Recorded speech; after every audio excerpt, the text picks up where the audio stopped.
ઘરફોડ ચોરી તેમજ પ્રોહિબિશનના ગુનાઓમાં સંડોવાયેલ 4 ઇસમોની પાસા ધારા હેઠળ અટકાયત કરી અલગ અલગ મધ્યસ્થ જેલમાં મોકલી આપતી વડોદરા શહેર પોલીસ.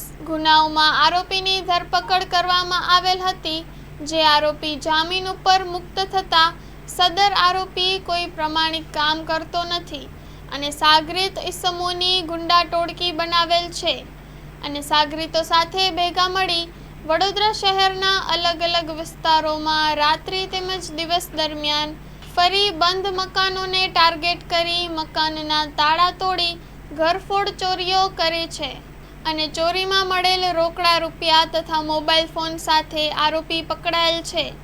આમ આરોપીએ ઘરફોડ ચોરીઓ કરી મેળવેલ મોબાઈલ વગેરે ચીજ વસ્તુઓ આર્થિક ફાયદા માટે બજારમાં નજીવી કિંમતે વેચી નાખે છે અને મળેલ રોકડા રૂપિયા મોજ શોખમાં વાપરી નાખે છે.